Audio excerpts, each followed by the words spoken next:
Hey, I'm Marcus. And I'm your substitute, Nick. Or am I Nick? We are working class nerds. Cue the intro.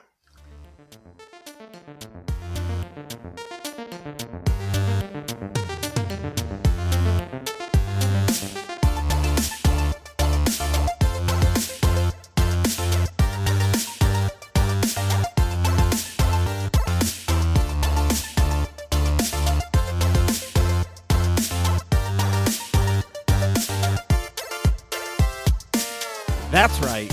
We are Working Class Nerds, the podcast that gives you no information about your favorite information.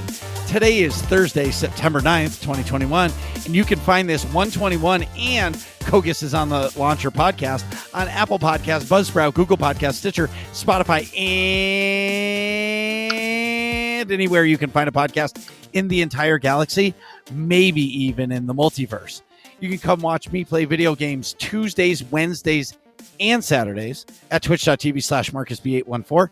You can see Nick play Horizon Zero Dawn on Monday nights at twitch.tv/NickVern51. You can find the both of us in our Nerds Community Discord all the time. But if we're not on Discord, we're definitely on Twitter. I am at MarcusB814, and he is at NickVern. In this week's episode, we're talking about KOTOR with returning guest Intisar from This Week in Aurebesh. It's a blog about all the Aurebesh. I'm terrible at that. Aurebesh. Yeah. In Star Wars The Old Republic and in all the Star Wars universe. So welcome back. Also, too, we're welcoming a first-time guest, Vel. He plays video games with us. He's on our Nightmare Raid team. Welcome to the show, boys. And what have you been up to? And Vel, I want you to go first. Well, as you said, I'm apparently your indentured healer. I'm not allowed to do anything else. But hi, I'm Vel. You can follow me at nowhere because I don't really social media. But as Marcus said, I play a bunch of video games. I am on his Nightmare team on Tuesdays and Wednesdays. I got pulled in by Intisar, who has been my guild leader on SWTOR for what is it now, 6 years? Oh, yeah. I think I joined in 2015, so yeah, it's been a while. Hashtag New Outriders. Whoop, Yes. whoop. NewOutriders.org. Always looking for cool players. Yes. So, Vel, what have you been doing lately? Lately, I have been pulled into the Final Fantasy XIV hype train and have been running stuff with the AIE branch over there. Wow. They're pretty active over there. I know they're playing it all the time. Yeah, I actually came back to the game right before the whole Blizzard fiasco exploded, and now Final Fantasy XIV is taking off. There's a bunch of new people. It's wonderful getting to see people enjoy the experience that I got to do years ago, and it's been a blast having a whole bunch of new people. The game is really pretty. I will say that. The game is really, really pretty. For me, the ultimate turnoff to that game is how the game is gated by story, which I like the social aspect of MMOs in games, right? Partnering up with your friends and doing whatever operations or raids, or just playing with your friends and just doing normal everyday stuff, or streaming and having doing solo content, but having stream socialize with you. For me, that's what I loved. But with Final Fantasy XIV, they make you do the story in order to progress the game. So I would hit max level in the game, but I still can't do the raiding because you have to do all of the story. Yeah, you might be able to do some of the raids, because that's the cool thing about that game is the old content is still relevant at current day because they have a really nice scaling system. It is a really nice scaling system because you can go in there with your level 80 and just one-shot it, or you can be scaled down to the level that it's at to make it still challenging. Yeah, and it plays almost like it was when that was brand new current content. Yeah. Intisar, do you play it or no? No, I can't do 2 MMOs at once. I tried, and it's just... It's too weeby for you. I don't know. It looks pretty, but I'm a single MMO guy. So I do agree to that statement, but I find myself in like the best of both worlds in Destiny 2. And I've been talking about it for a while, where like I love a first person shooter, but I love the MMO, and I feel like Destiny 2 is the perfect balance between them both. But Vel, what other games do you play? Um, I play this awesome game called AutoCAD. Wait. Like, I mean, it's mostly just I mostly just play SWTOR and Final Fantasy right now. Other than that, it's work and sleep and life. so I have a friend of mine gave me AutoCAD, and it was a hack copy, and it's awesome. I just have no idea how to use it. I'm like lost. I tried to draw a cabinet, and it looked like a birdhouse. It's a bird cabinet. There you go. It's a bird cabinet. Bird is the word. So Intisar, welcome back. Good How's to be the back. blog? Yeah, how's the blog going? What have you been doing? So the blog's going good. I was all set to like post an entry about the star map that appeared in the last update, and there's like all sorts of like weird, obscure references that like nobody knows about except like a handful of like old school RPG players from like the early '90s. And then this KOTOR thing blew up, so I'm gonna shift and spend a little Sure. time talking about that tonight and in my blog, I'm sure. Well, the thing about the KOTOR drop, it was just out of nowhere. Nobody expected it. Like we all knew it was coming, Yeah. and everybody knew it was coming, but nobody expected when. And I guess the drop makes it even bigger, you know. Yes. But I'm super excited.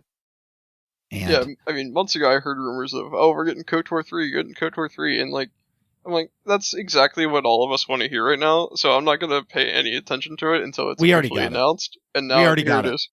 we already got it. And it's the greatest story ever told in any of the Star Wars games next to KOTOR 1 and 2. It's called Knights of the Fallen Empire. Well, It is the best story of all the Star Wars games, in my opinion. Like, I loved it. It's the best expansion ever in SWTOR. Yes, there was no group content, but I'm just talking about the story aspect of it. It was awesome. I agree. And First time through, it's amazing. Like, especially based on everything that came before, you're like, whoa. Yeah. exactly. Even the second or third time through, because I mean, there are several different paths and stuff with either just story choices or alignment choices. I mean, you can play it through a couple times, but Yeah, if you do Dark Side KOTOR, or not KOTOR, Katafi, it's pretty freaking dark. You're like a mass murderer. And not Right. like, not just, oh, you annoyed me, I kill you with the force. You're like blowing cities up. Yes. And this is obviously known. Koth dies every time, no matter if you're light side or dark side. Oh, Koth is a mensch. Come on. No. It's canon. Yeah, it's canon. Koth is dead. Rip that guy.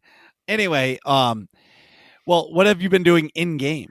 In game, I have also been dipping myself in the nightmare sauce with you and Vel. We had a really wonderful start to the week on Tuesday. We got the yips. I think that's my theory. Like, we've been pushing so hard, and we came in on Tuesday, and we're terrible, and I include myself in that. But last night we came back and we did hard mode TFB for fun. We had someone there who had never done it before. We had a bunch of old hands from my Saturday team, and we had like a nice, fun run. And the operator kill was textbook, and when we got terror down, it was textbook. So it was like just lots of fun. There was no Wriggler pet though, so ultimately I was disappointed. Well, for me, that was a complete and utter shit show. But it wasn't other than us. Like 6 other raid teams I know all had the same kind of night. It was like it was a full moon for rating. Like, and I do agree. I think we're so close, but yet every week it seems like one person is out and it like messes the mojo up for the first night or second night. And like we get so close and then the next day it's like, oh. But what I don't understand, and now that you guys are here, is how come it's Toth and Zorn? Like, I'm going to be super elitist here when I say this, but that boss isn't hard. All I have to do is stand against the wall, hit my moves, and walk out of a red circle. That's it. Like, I don't understand why it's so hard. Well, like it's the easy other for, 7 members should just be like as easy as me. Well, first off, it's the healing check for the raid. Oh. Oh yeah. I can't like stop healing at all during that fight. And there's cleansing and there's positioning and there's a ton of stuff going on for me and Vel to deal with.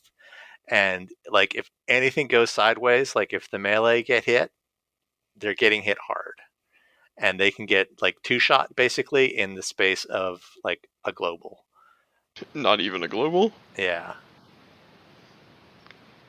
Well, and then if you're like me and forget to use a med pack at the start of the fight, that adds an extra layer of difficulty. honestly, that might be one of the greatest mechanics in the game because think about how many people have wiped just because they forget to push it or they push another button at the same time they're pushing that button. Like I am so focused on the save the red bars, keep the red bars alive, and then like, oh right, I got to take a med pack. Still better than me that I'm like, use your med pack as I'm standing there not using my med pack. Exactly. I enjoy it, but you're right. This week was just a shit show. And then when we went into Terror from Beyond and we got to Operator 9 and we just couldn't beat it, I was just like, I was laughing on stream going, this is not our night. And then I got sucked into a shitty situation with work where I had to work really late. So I didn't get to stream on Wednesday night and I didn't get to raid. But I got home, probably like around 9:00, and I ended up playing Destiny for a couple hours, which was awesome that I got to get some gaming in. But at the same time, it was tough. I take streaming kind of seriously in the sense of like I don't want to miss a night because like when I miss a night, I miss all of you, and like if I just consistency. I like consistency. I guess I'm regimented, right? I get up, I go to work every day, I do my job, play with the kids, come home, play with the kids, stream, raid, play games, rinse and repeat. You know what I mean? Right. Something out of the ordinary. What do I do? Exactly. Yep. Oh my God. What do you mean I got to work until 9:00 at night? This blows. I haven't worked at night like that in months. And let me tell you, it sucked. And so, in super exciting news, thank you everybody in the Nerds community. We have hit 900 followers on Twitch. I'm blown away by that. So the road to 1K is real. Once we're probably about at 950 or so, we'll start talking about the 1K stream to find out what we're going to do. But I do know that it'll 24-hour stream. Fuck no. Do it. I don't even think I'll do another 12-hour. Like, it legit hurt my eyes. It, like, honestly hurt my eyes. And by the end of the time, my eyes were just burning. And, like, still to this day, like, when I'm streaming, I'll wear my, like, I bought a pair of those Gunner, like, yellow tinge glasses. And it really does help. Like, I don't know, I might look like an idiot on stream, but I'll tell you what, it helps a lot. Cut down on some of the brightness because I got 3 lights facing, like ceiling, back, behind me, and then a ring in front of me, and it's bright as shit. Oh, jeez. In the long run, I can definitely. They probably help. But actually, when I tried them, I had the opposite effect. Like they made my eyes hurt worse. Yeah. Is that like the amber vision? Yeah. Yeah. Mm-hmm. But for me, it helps a lot. Maybe it's because like I don't wear. Do you wear glasses normally? I used to. I had LASIK done a little while ago. Oh, that's pretty sweet. Pew pew. Yeah, exactly. Well, for me, it helps a lot, and just eases my eyes, I guess. But anyway, it's awesome. I will be wearing short shorts on my 1K stream because the chat has pressured me into it. But the nice part is the only time you'll see it is when I'm doing the truffle shuffle. So it's going to work out. They want it to be pink, but I don't even know where I'm going to get pink short shorts that fit a guy. I'm a body type 4. So I don't really know if they make short shorts for a body type 4. I'm sure you know that's going to be clipped, right? And you will never escape it. Well, I'm already, dude, you should. So if I say anything on my stream, it gets clipped and it gets posted to the world. Oh, yeah. You are a confirmed lover of the Sutil Sean server. Exactly. And every single time I go into Kokis's thing and he shouts me out, it goes, I am on the Sutil Sean. I hear it every day. And people message me all the time. Hey, are you really on the Sutil Sean server? Fuck no. And that was a one and Republic done. So much. Huh? And how you love the Republic so much. Nope. Well, it's not that I don't like the Republic. It's just it's not the better side. The moves are better on the Imperial side. But I will say, I'm going to give the Republic a nod. I played, I don't know what kind of a Shadow, I think it was. And they have 2 pretty cool moves. You get to lift rocks out of the ground, but if you're standing in water, you're still lifting rocks. And if you're standing in the middle of a desert, you're still lifting a rock. It's a pretty cool move. And then the other great move is the spinny move, where you do like the spin and you hit them with a lightsaber. That's pretty sweet. And I kind of like using the dual saber. Either way. Yeah, Doritos have gotten me into playing Assassin and Shadow, and it's been the most fun I've had tanking in the entire game. So I have never really tanked on anything else because all I do is raid Nightmare, and I can't go into a Nightmare raid with an Assassin or a PT because I've never done it before. You know what I mean? Mm-hmm. So I feel like I'm a one-trick pony, but everybody says that the Jug tank is the best tank for most of the fights just because you have the most cooldowns. But, oh, wait. So come 7.0, I'll probably be playing something else because I'm not going to have anything because they're taking all of our ability tanking with the rest of us. Yeah, they're taking everything away from us. They're gonna make nobody want to be a healer come 7.0 because there's not going to be anything anybody can do because you're just going to die. It's the worst idea ever. And fuck the operatives. They always get the best. They always get the best of abilities. And everybody's like, "Oh, I'm not too upset about the operative." No shit, because you have 4 more moves than the Juggernaut, and you're keeping 5 of your 6 cooldowns. Your shit is not affected. You're still gonna win, bro. BioWare, suck less. Anyway, moving on. Oh, see, you guys started the train. Anyway, so in rating, like in Vel, we're saying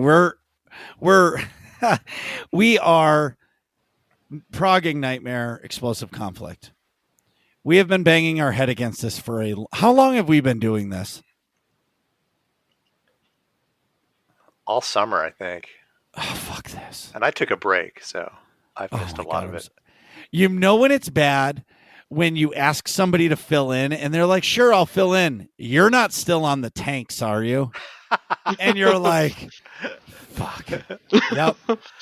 But I feel like there's 2 calibers of rating. And with you guys here, you'll understand it. There's 2 calibers of raiders, right? In the Nightmare community. There's the Nightmare raiders like us that we play the game and we're learning it all over. And then you have the ones who are 26 of 26 or have all the clears and they do it all. So it's like, there's no like in the middle, in my opinion. I feel like there's either the sales runners and we'll call them the major league.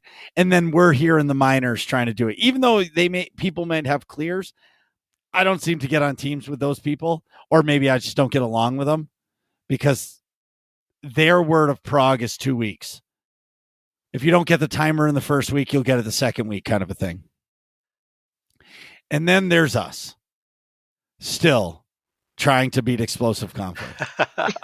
I'm telling you guys right now, after we get Kefis and maybe we do the War Stalker, I might need a break. Like, I don't know. I don't know if Nightmare raiding is completely for me. The more, I've had, like, we could do hard mode gods and that shit is hard, but it's like, it's doable. You know what I mean?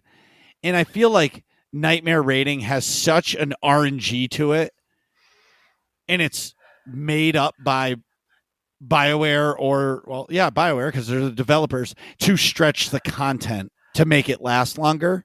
I don't think it's our RNG, actually. I think it's like a pattern game. And if you don't know the exact pattern, you're going to get smooshed. Like, this is what we found out with, when Kefis drops. You have to be using certain cooldowns at exactly the right time, or you're just going to get killed. And, the healers can't heal you through it. Well, okay. And if you don't know that pattern, like, you're not going to get through the phase. Well, I do understand that part. And I do agree that you have to know your class so well. You have to know what every cooldown does and how it affects the raid so you can win. I do know that. But, like, in the tanks fight, how come some of the mortars don't hit you? And then some of them hit you for 30K. And then some of them hit you for 50K. And then sometimes you're out of the I don't know what you even call them, the spires. And you're clearly on your screen, like, say 6 steps out of it, but it's still ticking damage on you. Well, I mean, there's no accounting for desync. Okay. That's just going to be with us until they shut this game down. All right. And then there's other things that, what's an RNG based win? Well, I mean, all your tank stats are about RNG. It's like you have this percentage chance to defend against attack. You have this percentage to shield the attack and absorb a certain amount of it. So, yeah, sometimes you're just going to miss those rolls and take the full hit. Yeah, I miss them all the time. And that just makes and I mean, that's my job to then compensate for that. Yes, those hits shouldn't be so great that Vel can't heal you through it. No, and I agree. So then coming into 7.0, I just want to say I totally dodged any responsibility for healing you through those. I am very pleased. Well, because you're not on my side. I watch it and I'm getting healed, and it's not Vel. It's all of a sudden I'll take a 55,000 hit. I'll use a cooldown because I'll be close to dead. The next one won't hit me, but then the next one will hit me for 55K. Plus the tank will shoot me with lightning at the same time, and I'm dead.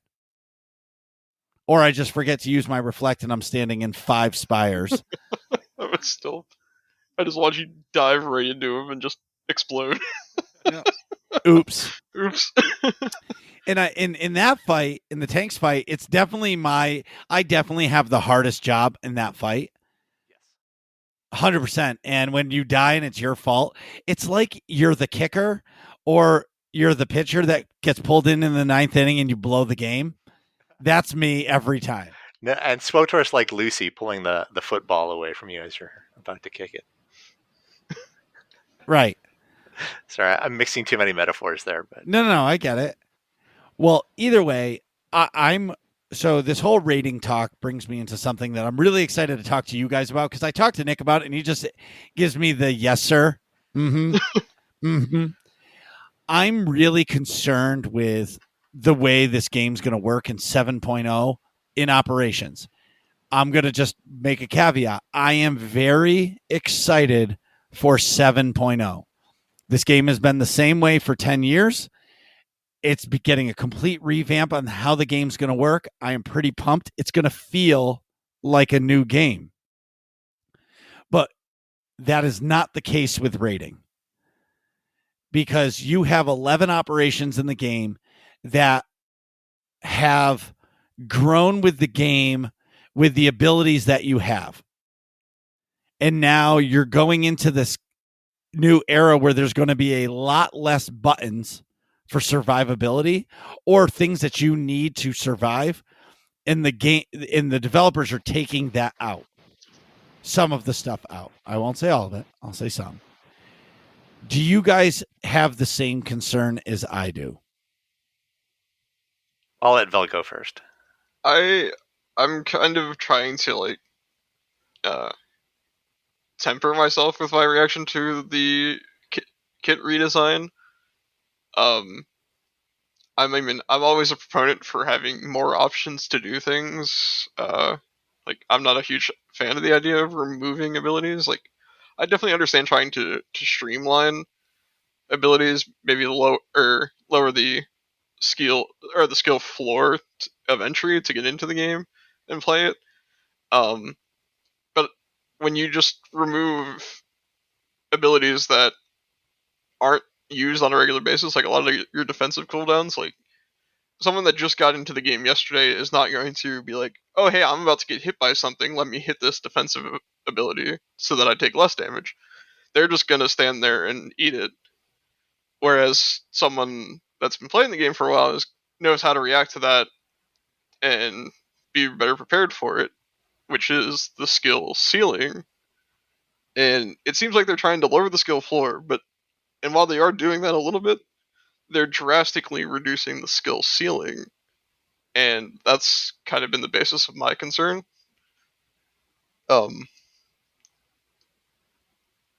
Like we were talking about the tank fights. I think they're getting rid of Saber Reflector, making an option for DPS juggernauts.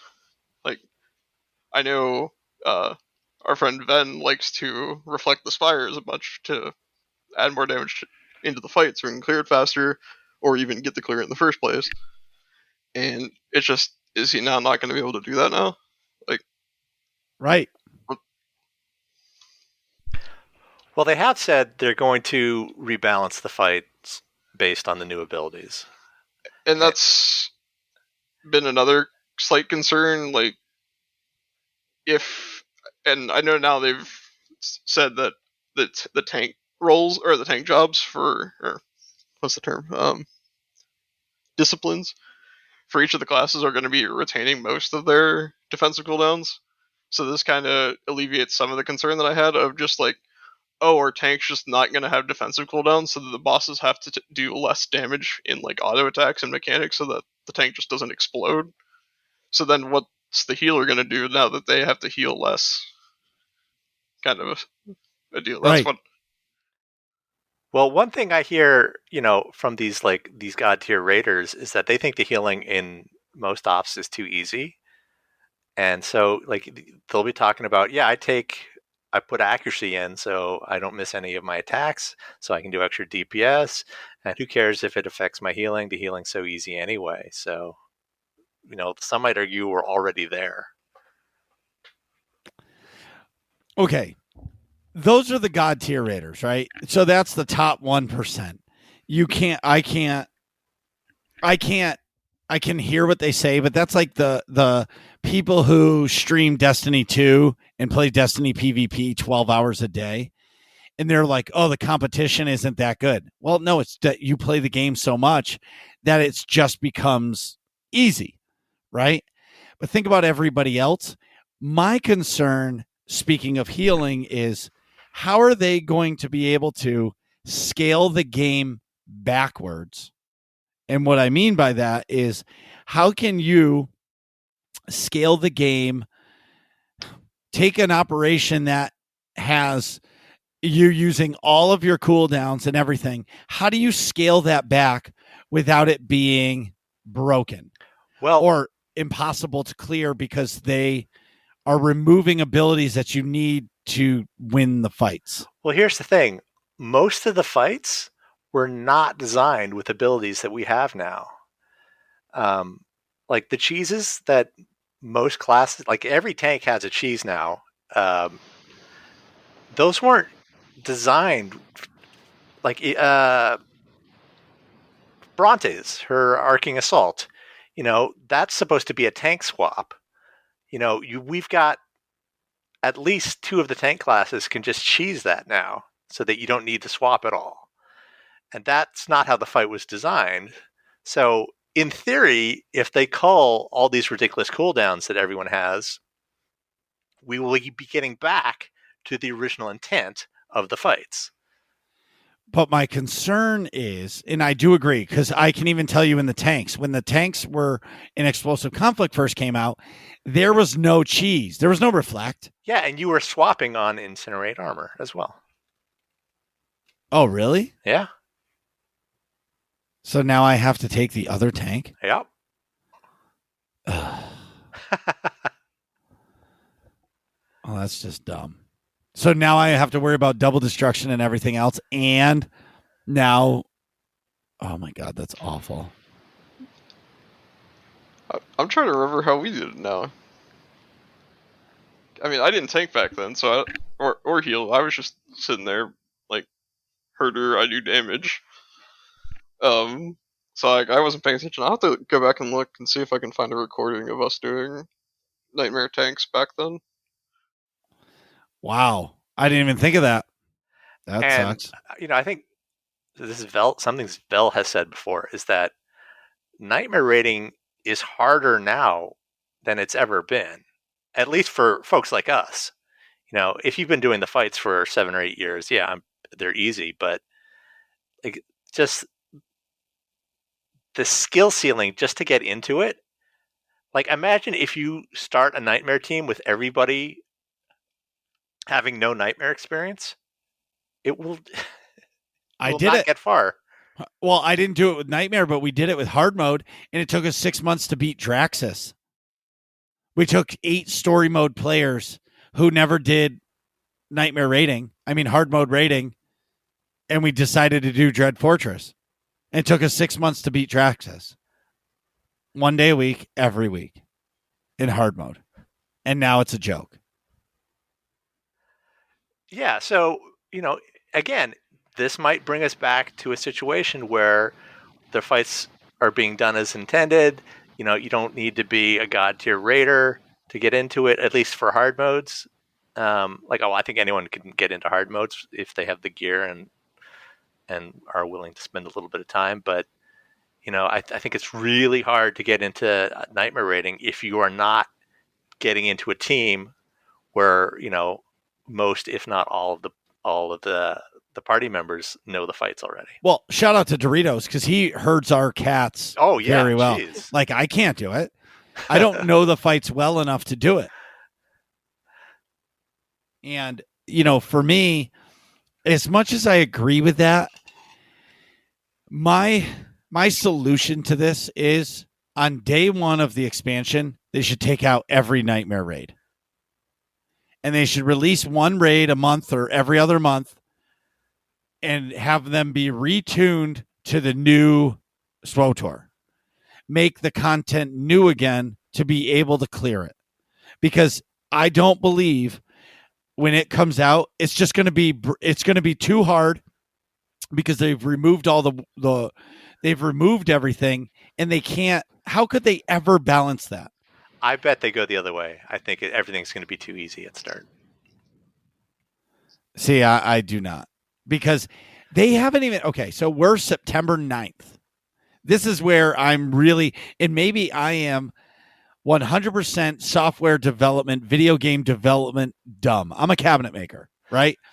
I cut wood and I screw it together and boom, and I put paint on it, and now you have a cabinet, right? I don't create video games.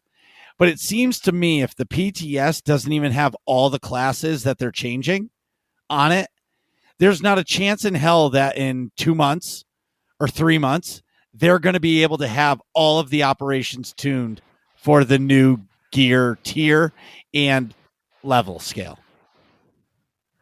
Not a chance.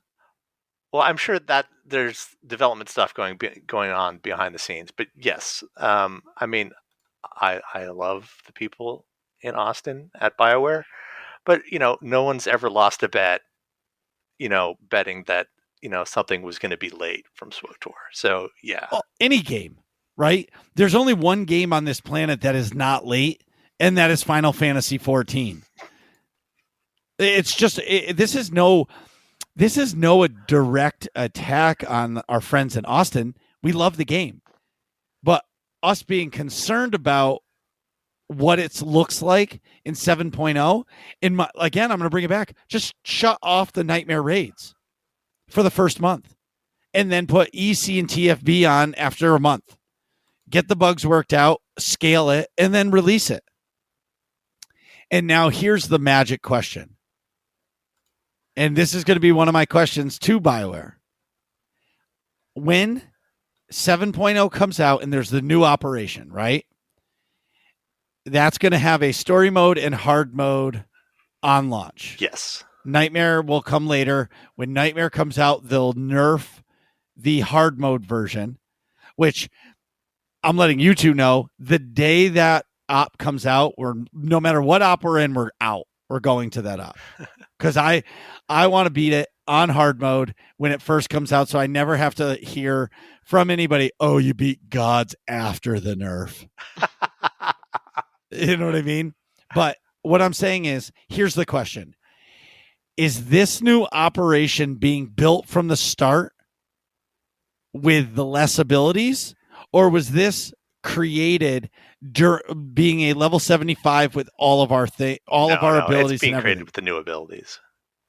Right. So is this new operation just going to be simple? No. Well, I hope not. I hope it's fun and engaging. I hope story mode, anyone can go do story mode regardless of gear or experience. And I hope hard mode has some fun challenges that are not insurmountable for a team that goes one night a week. But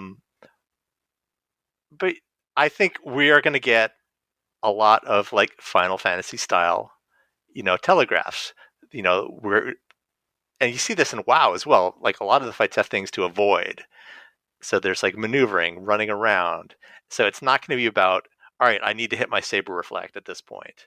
It's going to be like, I need to get out of this big, red cone, or I'm going to get schmooshed by whatever Space Cthulhu is doing in this operation. Yeah, and I can definitely hope that the fights are definitely designed in more of a mechanics-based fight rather than a numbers-based fight. Because, I mean, we look at the original ops, like EV and KP, and I mean, yeah, they have mechanics. Even on hard mode, you can kind of just slightly ignore them slightly less than in story mode. Gravity's the only mechanic in EV now. Yeah. It's just like it's purely a numbers game, and I mean that's what made Nightmare for them so easy compared to the newer Nightmares, and probably why they removed them in the first place. Which, on a side note, if we're getting all of our games rebalanced, are they going to bring back Nightmare EV and KP? I think they are. If you want my honest to God opinion, I think they're coming back because it'll add more operations to their repertoire, in my opinion.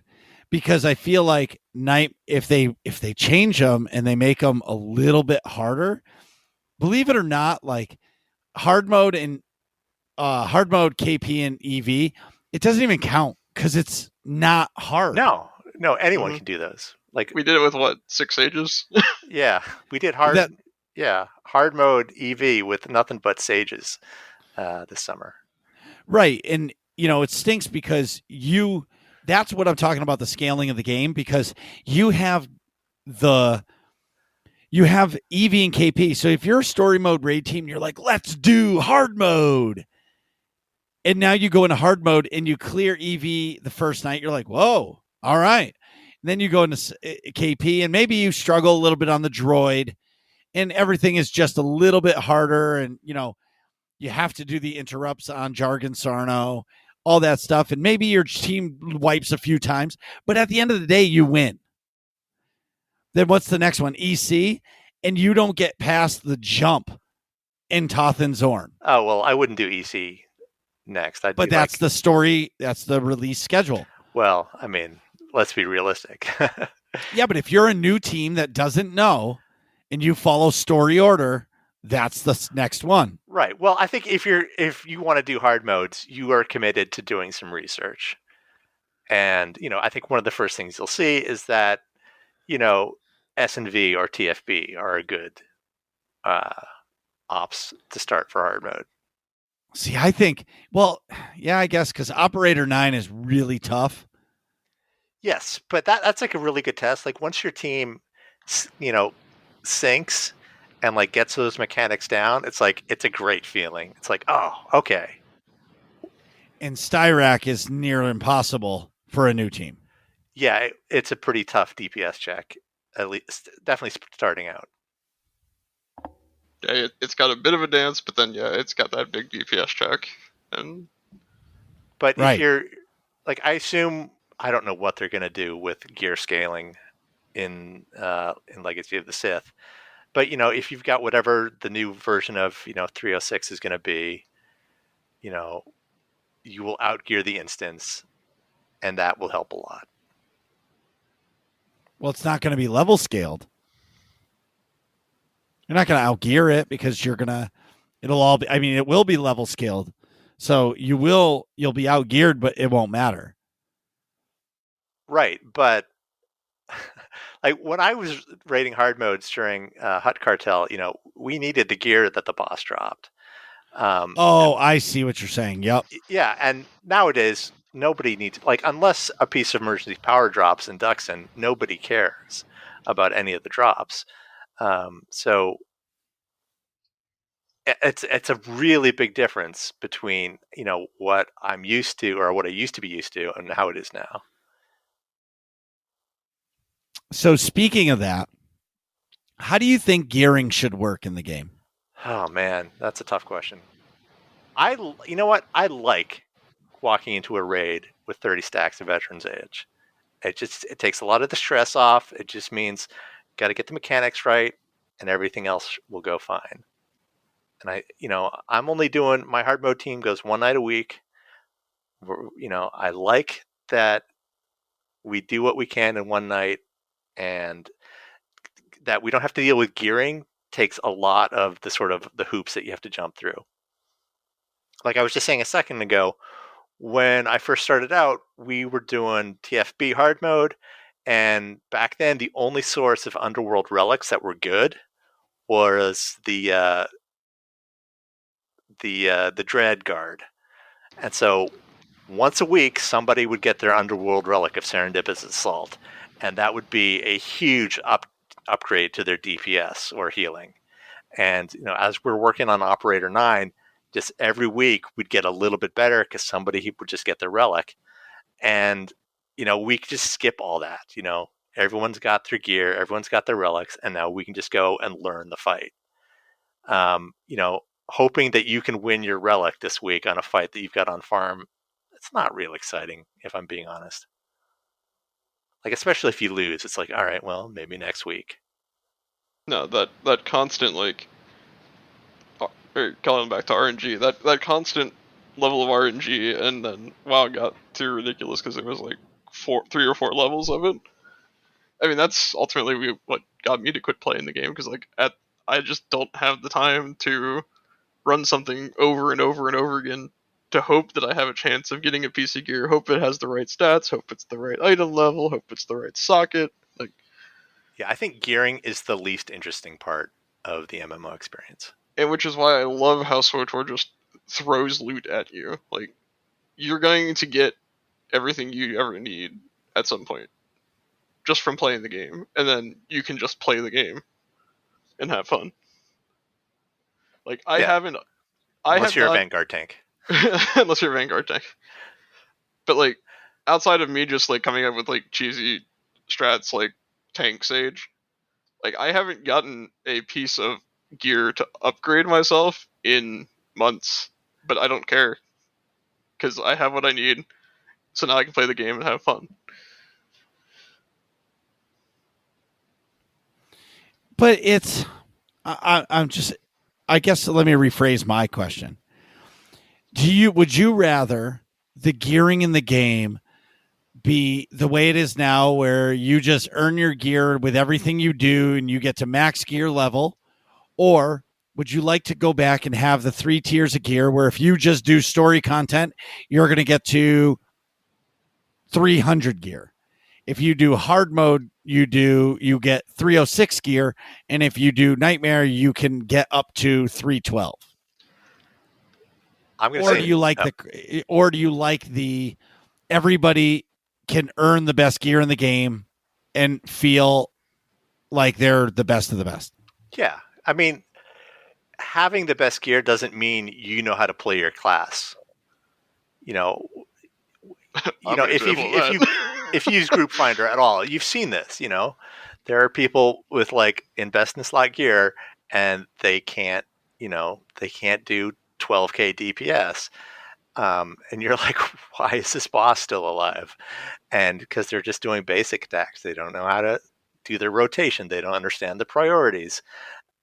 You know, there's a lot more to getting good at your class than gear. And I think just taking gear out of the equation is a good thing because it allows you to take these people and learn them a thing or two. You know, it's like, all right, you've got the gear. We can teach you how to play your class better, and we can bring you into these more difficult raids. And we don't need to worry about getting you gear. Again, back in the old days when I was walking uphill both ways to school, you know, if we had somebody new join the team, we would have to go back to story mode, get them their class set, you know, get them, you know, make them their offhand and on hand. You know, there was this whole process we had to go through to get them ready just to start learning how to do hard modes with us. And this just skips all that. And Yeah. God help you if you want to change your class or spec. It's like, oh, I need a new set. This is something else that we had happen once. It's like someone's like, oh, I'm not enjoying this class. I want to play a gunslinger. So we had to go back, get him his set, get him his main hand, and it was just like, ugh. This sounds like me in Shadows of Revan.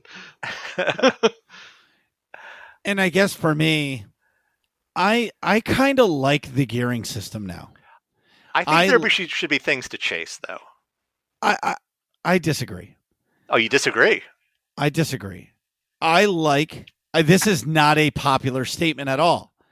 When all the gearing was happening for 6.0, people hated my opinion. I love the fact that you can create a tune your first time playing the game and you can stick to it and learn how to play the game, and it gives you incentive to continue to play the game because you can get to 306 or max level. I love that. I don't, because it, again, I'm going to bring in Doc is always in my head. This is bringing in the artificial I forget how he would say it. This is artificial like goals. So basically they're setting you up to continue for you to play the game. So if you're a casual player and you're like, "Oh, I'm at 292." And then you get you kill a flashpoint boss and you're like, "Oh my lord. I've got a 296 piece. I got to keep playing. I'm almost there." Where if they stop story content at 276, now you finish your story content, you're at max level at 276. There's nothing else for you to do. There's either two options. You're going to stop playing the game or you're going to create a new tune and just do it again. One or the other. Because you have no incentive to move forward. At least with the gear grind, you can, it gives you as a casual player a reason to play the game. And that is not popular because they're like, well, you don't need the gear. It's not about needing it. It's about stretching the content. It's why nightmare raids in this game are so difficult for newer players, because they need you to stretch, and why they give you RNG, because they need you to keep playing the same 11 ops for 10 years. Where World of Warcraft is a raiding game.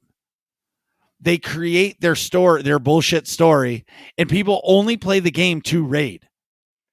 Nobody gives a shit about the Alliance or the Horde anymore. They just care about the next 3 levels of tiers of raiding gear.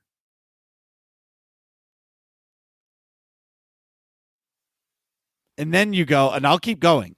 And then you look at Final Fantasy 14, who They teach you how to raid in the game through the story. I said that right. You play the game. I got wherever I got to, they forced me to do a flashpoint, or what do they call it in that game? Dungeon? Yeah, just dungeon. dungeons. It's a four-man flashpoint, essentially. They force you to do that. You cannot move forward with your story unless you do this dungeon. Now, the dungeons are really easy in the beginning, but I was watching some of Doc's streams, and this is story content. It's called an Alliance raid, and there's 24 people doing it, and the shit is hard. You may not win, but guess what? You can't advance your story until you clear that raid. Now, go ahead. I will clarify that the only Alliance raids that are required for the story are the first 3, which the first 2 technically are kind of face rolled just because they're old and have been outgeared, even with the level scaling. The third one has some really fun mechanics that can get really messy if people don't know what they're doing. But yeah, the later Alliance raids, which are very fun and, like you said, challenging, are completely optional. But the first 3 aren't. But the first 3 are not, yeah. Right. But what I mean is you're upgrading your gear in... How do you upgrade your gear in Final Fantasy? It actually uses a very similar style to Wrath of the Lich King World of Warcraft, where, I mean, you can run your dungeons, your raids, and you can get gear. Just doing any content gets you these tokens. They call them tomestones, and there's various different types of them, different levels of them. And I mean, this is the cool thing about keeping the old content relevant, is like you can run the old content and still get tomestones for current era gear. Right. And that is good. Now, I don't like I said earlier, I don't like how Final Fantasy gates you from continuing all the rest of the raids, but be behind story. But my point is, I feel like everybody should get the gear because it makes it fun for the player to continue to play.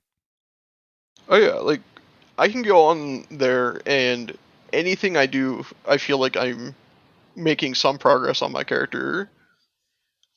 Versus like back when I was playing WoW, you run a dungeon and if something didn't drop for you, guess what? You just effectively wasted that time. But right, like with Final Fantasy, even if you run something and the piece of gear you need doesn't drop, you still get tomestones that you can save up and turn in and buy the piece that you need. Will it be like best in slot? No, because there's tertiary stats and stuff like that. But I mean, the current like upgraded stuff that you can just buy from a vendor using the tomestones is 530, which is the same item level as comes out of the current tier highest Savage raid. It just takes a couple weeks of grinding a bunch of stuff to get that, but I mean, it's still a linear progression system, which I think is phenomenal. Linear progression is the way to go. Yeah, I just hope that they don't make the gear in SWTOR gated behind rating or PvP.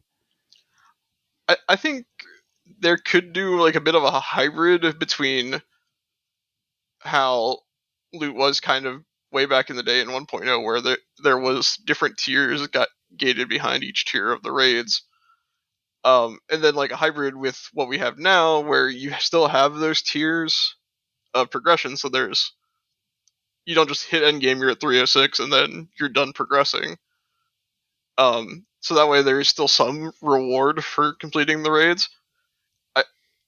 It'd be cool if they could find a balance of you can eventually work your way up to the same gear that comes out of Nightmare, but if you do Nightmare, you just get it faster. Well, I think they have that. It's the augments that was just insane. Yeah, but unless you PvP, nobody really cares about the augments. Well, right, but look what they did. The situation we have now is that Hammer Station is the best way to gear up, which is, I think, terrible. Well, tell us how you really feel about Hammer Station. I don't ever want to do Group Finder Hammer Station again. And it's my favorite thing when I get into a group of guildies and we have all the flashpoints selected and we get Hammer Station anyway. It knows because you're in the group. That's right. Yep, it knows. It's like me in Directive 7. Oh my god, I hate that fight. I did it 7 times in a day because Group Finder willed it. Oh my god. But you know, so I do like that, but almost see I would make it, instead of tiering the gear, tier the augments. Make like augments special in each operation. So when you're doing story mode, you get 226. When you do hard mode, you get 236. And when you do nightmare, you get 242 augments. And it allows you to get better as you go. You know what I mean? Yeah, I'd be fine with that. To give you a reason, like you said, to do it. Like, go ahead. We have the weird case now where there are a couple of best in slot class sets that only drop in operations, like Apex Predator for mercenaries and emergency power for power attacks. And, you know, so like there's a reason to run ops if you're playing those classes. Well, this will get into the loot changes, but it's now harder to get those pieces when they do drop. But and now going into 7.0, shout out to Max and SEMA. They had the interview with Chris Schmidt. He basically said all gear, set bonus gear currently is going to be null and void. Oh yeah, well, I mean, we should be used to that already. So yeah, I mean, I'm gonna miss my 6-piece emergency power bonus, but but is it, you know, and that's the thing is, see, I want less gear that is special to an op. It should be available everywhere. You know what I mean? Or in all of the operations. Like, okay, you want to make the emergency power set available? Well, it's available in all of the operations. Yeah, and if you want to hold that too. You know what I mean? But at the same time now, I really want like awesome rewards. Like, stop making the tanks on Nightmare, it should be a guaranteed drop for the tank mount.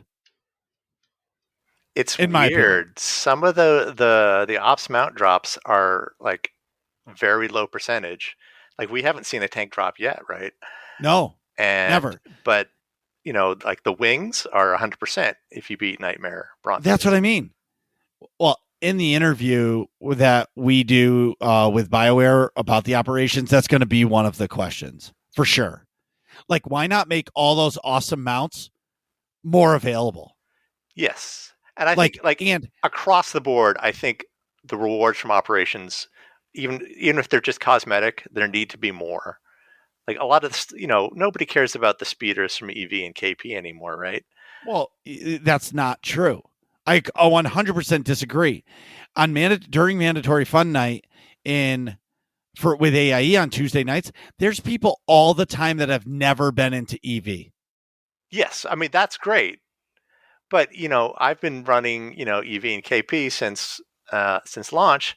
And so I was like, I don't really care about this. I care about the Mind Trap Decos, but that's just my thing. But yeah, like I think they should refresh some of the cosmetic drops. Well, and okay, like what is it called? The Terrace Elite from EV, the red and black mount. Oh yeah. Why not have that be the story mode drop and do a blue one for the hard mode? Well, that's what they used to be. Like the little red box used to be the story mode drop. I think the big like round-ish red and black ones for the hard mode. I think. Yeah, right. And then make like doing the tanks. There's no mount drop in story mode, but when you go to hard mode, you get Stormcaller, and in Nightmare you get Firebrand. It's pretty much the same thing. Just put a fire logo and a lightning on it. You know what I mean? Or a blue stripe and a red stripe. Yeah. You know what I mean? But like that would incentivize people to go do it. Oh sure. The tank at launch from EV or EC was terrible. It was a 90% mount. So it was slower than every other mount that you could get. But still, you'd go onto Fleet and you'd see Raiders e-peening it because, oh, look I've got a tank that no one else does. And I think it was the only mount at the time that you couldn't see your character when you were in it. Like, oh, I didn't know that. I think all the other mounts were open air. So, and there's so many others, but then like you said, the wings, or my favorite mount in the game is the Grobfuck mount from Dread Palace, and it's a guaranteed drop from the console. Is the tank not guaranteed off Kefis? Nope. No. There's nothing guaranteed off Kefis. It has a chance of dropping from each boss, I think. Or that's what I've heard. See, I've heard it's only the tanks, and it's like a 1 in 1 million chance for story mode, 1 in 750,000 for hard mode, and then like 1 in 500,000 for Nightmare. Some ridiculous rare number. Yeah. Well, and go to Terror from Beyond. Look at the Hyperpod. I love that mount. Yeah, but it's not like it doesn't like people like I've seen 2 people with it. And they said that's all they've only ever seen it drop one time. Like, why? Yes. I mean, we were farming TFB Nightmare mode during Shadow of Revan, and if it was 100% mount, I would have that mount right now. Well, that's what I mean. And now, it's for me, it's just you don't have to incentivize gear, but just make the mounts more available. It's clear that they can make whatever they can make as many mounts, guns, and outfits that they want.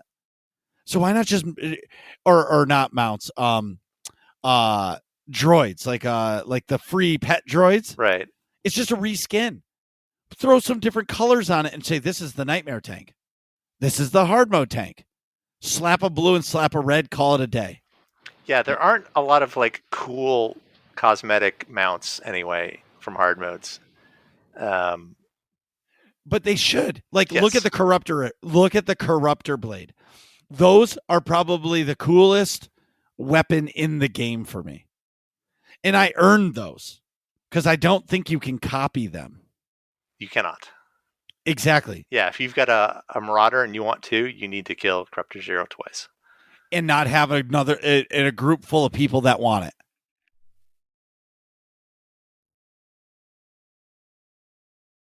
You have to be allowed to win. Yeah. Okay, so moving into the gearing thing, in SWTOR news, they have made Master Loot gone. And it is fucking dumb. I'll give my explanation. Blizzard did this a while ago. Everybody hated it then. And I'm not exactly sure why BioWare thought it was a good idea to do it. So I understand why they did it. What they should have done is they should have removed it from Group Finder. Fine. Remove Master Loot so some guy can't just hold all the loot himself or herself, whatever. I get that part. But for me, in where we're at in the game, in the life cycle of 6.0, which has been 2 years, now I don't need any more gear. I need 0 gear. And before they did this change, when we looted the boss, you would get your mats, your whatever the special items were, you would roll on them. And I wouldn't even look at the gear anymore because I just didn't care. Because it would just fill up my inventory and I don't need to do anything with it.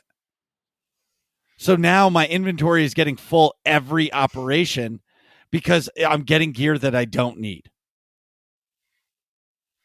And I don't like how they've changed that thing. It's annoying because if you want, like, all right, for the Nightmare group, we have a 1 OEM per person rule, which is, that's fair. Yeah. Or this is how I put it to BioWare. Group loot is fair, but it's not equal. If we kill Toth and Zorn and I win the OEM, normally I would pass once we kill the tanks. But now I have a chance of winning a second OEM.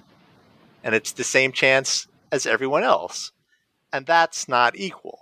So, and then it puts, we have to scroll up through to see who won the OEM, and then because it goes straight into the materials bag, you got to pull it out. It's a whole extra set of just bookkeeping if you want to, evenly distribute loot to your team, which is, that makes sense, right?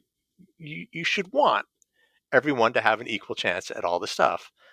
And the by not even letting us know who is getting the interesting loot, or not easily letting us know, it's just a barrier to, it makes things more difficult for the raid leader.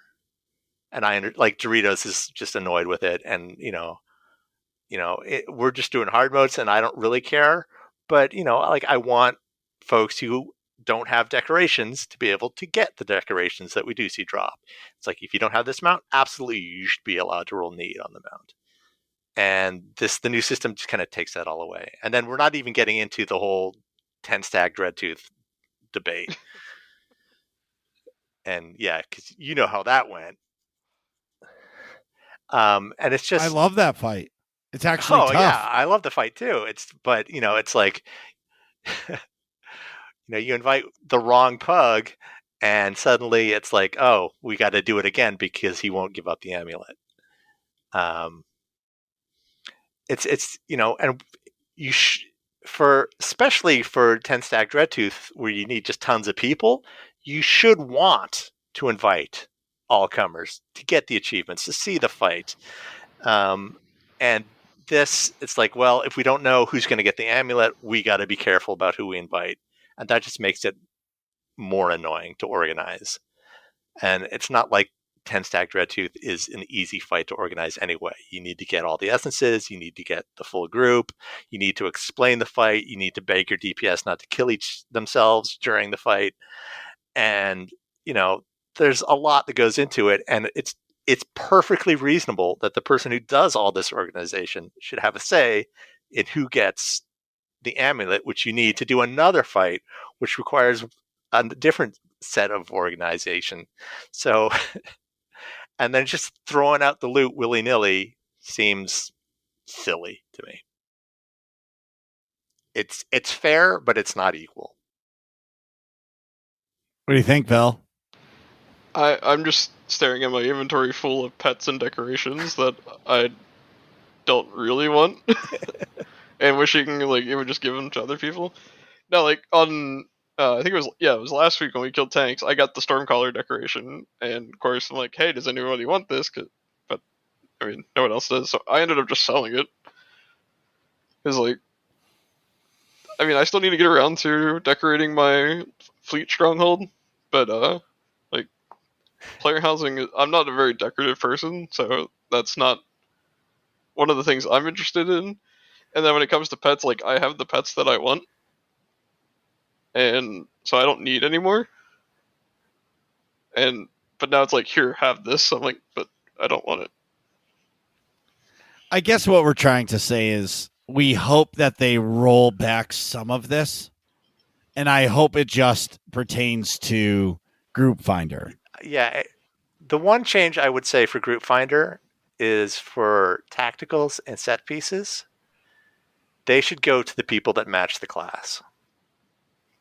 Like, I mean, how annoying is it if you're playing a mercenary and you kill Soa, he drops a piece of Apex Predator, and some Marauder wins it? It's like, right, because there's a chance that Marauder doesn't even have a merc. Right. And then, and by the time you even notice who's won it, he's pieced out of the group. He's back on fleet. So you got to whisper him, and hopefully he hasn't, send it off to an alt or tossed it into or the grinder. Logged off. Yeah. And then you have to be like, hey, man, I could really use that. You shouldn't have to. That's not fair to the Marauder, first off. And it's not fair to the person who showed up playing the class, hoping to get the loot that he needs for his class. So it's the game just being annoying. And, like, is that fun to see a piece of Apex Predator drop and then it goes to somebody who doesn't care about it or doesn't want it, can't use it on the character that they played? will at best ship it to an alt. Oh man.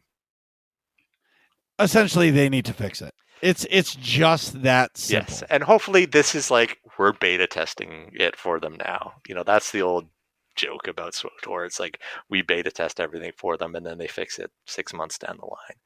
But so yes, there must be improvements to at least streamline and make it clear who's getting what loot. Right. So today, actually, yesterday, we got a behind-the-scenes look at SWTOR system design. Hey, SWTOR community, I'm Bryant Wood. I'm a systems designer on Star Wars: The Old Republic. With our 10th anniversary coming up, I wanted to join the fun and offer you a tour of system designs along with my love for the best-kept secret in gaming. So he gives us a little thing about the design of the game, and he gives some examples. It's a long written thing. I think it's cool that they're doing this. Honestly, I'm a visual person. It's a systems design guy. They should have made a video. Like, even if it was a 2-minute video and he did the same thing and he just read off this cue and it showed different slides of the game, I think that would have been way more engaging than just a little article with a picture of the Galactic Seasons window. Because for me, the Galactic Seasons window, that's not, I guess it is a systems design, but it's not really, that's not what I think of systems design. You know what I mean? I guess you guys agree. Yeah, I mean, it's a UI design. You're thinking like, what is the process of like, how does our loot get determined or something like that? Or right, exactly. how is your chance to deflect mortars calculated? Yeah, and why am I? Yeah, I'm not going there. Well, I like crunchy stuff like this, but yeah, it's not sexy, and yeah, maybe a visual presentation would have been neat. I just, I think it's awesome that they're really, that's the one thing about this 10th anniversary is they're really embracing it. And I do. Oh, go ahead. No, I was going to say, and I do enjoy that. I think my favorite part of so far of the 10th anniversary was before the launch of it. They had all the developers talk about how long they've been on the game and like, yeah, exactly. They told a little story. Like that means something to me in my heart. And yeah, we're hearing from people who, we don't usually hear from. If all you do is look at the forums, you'd figure, Jackie's the only one talking about the game. But, we have these articles and, it's great to hear from, from Stats and from Bryant, and all the other designers. We heard from the writer, whose name I can't remember right now, unfortunately, who she did an interview with Eleva where she defended Malave Quinn. And I was like, oh, she's totally changed my mind about Quinn. It's great stuff like that. And, it's nice to hear from other people. I'm going to rewind to earlier in the conversation. Koth and Quinn always die. All right. But does Quinn actually die or did he fake his death? Ooh, good question. So I'm super excited for it. Friend of the show, real life friend of mine, met him in real life. Me too. Flew into my local airport, drove with myself and Nick and Doc to New York City for the community cantina. We met Intisar there. Max was there. Zen was there. There's so many of us there. It was such an awesome night. Had drinks until like 4 a.m. I'm an old man. That didn't work well for me. But Kogus got featured on the launcher and a nice article on Monday, I think it was, or Tuesday. I can't remember. Monday or Tuesday. Oh, maybe Monday. And how cool is that? Super cool. I mean, Kogas, he puts the ass in SWTOR. He is one of the best ambassadors for the game out there. Tune into his streams. He's doing the hardest PvP and he is just like super cool about it. He will answer questions. He will give you advice. he won't like, he won't be toxic, that, which is the kind of behavior we're used to from elite PvPers.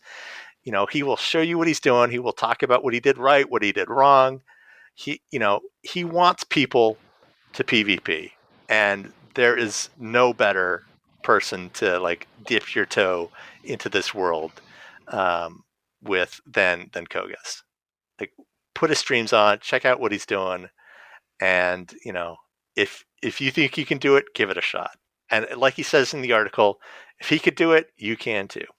Right. And I'll read the first excerpt from the article. We're happy to feature yet another member of our content creator program. Our content creators are players who create walkthroughs, videos, guides, and entertainment for fans. You could have just said podcasts for fans of Star Wars: The Old Republic and blogs. Come on, BioWare, notice us. No, I'm just kidding.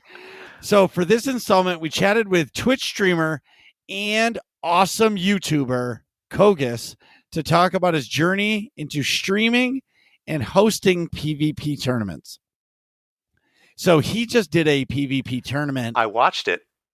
That was awesome. Yeah. They were like dressed up in shirt and ties. They were like color commentating. Ooh, he used Endure Pain too early. He's going to die. Oh my God, he survived. It was actually pretty awesome. And I guess he did this years ago, and that's what got him to stream. Like, he started to stream because of a PvP tournament. And the fact that he has continued to stream through all this is amazing to me because, like Intisar was saying, the ranked PvP community is mega toxic, and he is the complete opposite of that. He laughs at the toxicity. And it's really relieving to see when somebody's creating some toxicity and he's just like, look at this bonehead. Like, why are you whispering 10 minutes after the match? Like, the match is over. Let's move on. You know what I mean?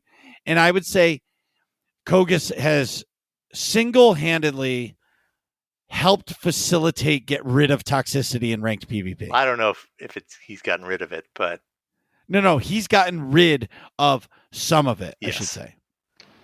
Obviously, you're never going to get rid of it, right? Completely. And you definitely have to have a certain mindset if you're going to do ranked PvP. And like he's a great example of that mindset. You're doing this for fun. You're not doing it because you think it's going to make you a better person. Right. This is a game. Well, and I'm going to go back to the mount thing about like, why can't they make awesome rewards for unranked PvP?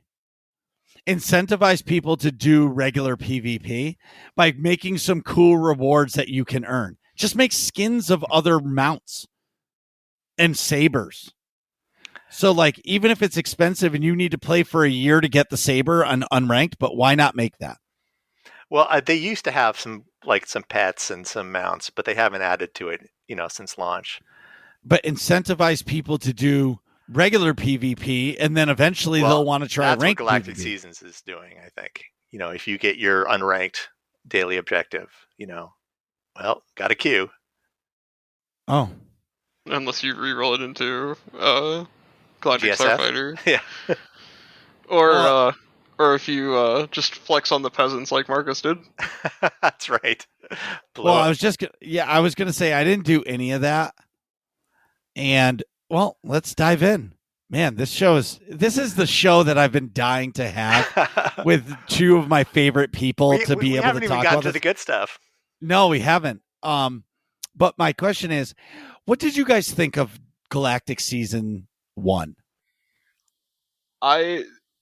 In a very honest, I was excited for it, and I completely burned myself out within 4 weeks.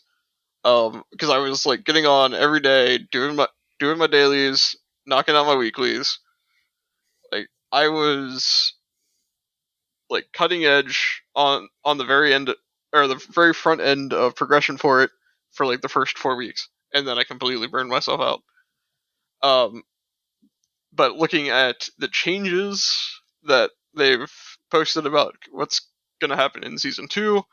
It looks like very good changes to avoid what I did to myself. Yeah. I had a good time with it because I'm the kind of MMO player who likes to fill bars. So, like I didn't, aside from the stronghold, I didn't really care about any of the rewards. It was nice to have some extra cartel coins and, I don't know, I guess the armor set's okay. But, there was nothing like, oh, I need this. But, it's like, oh, new stronghold? Yeah, that I need. Sure. So I was motivated to, and I was willing to do what the game wanted me to do. So GSF, yeah, all right, I'll do it. I'm terrible. You probably, if you do GSF a lot on Starforge, you blew me up many times, I bet. But and I'll do, like, I like doing unranked. It's fun.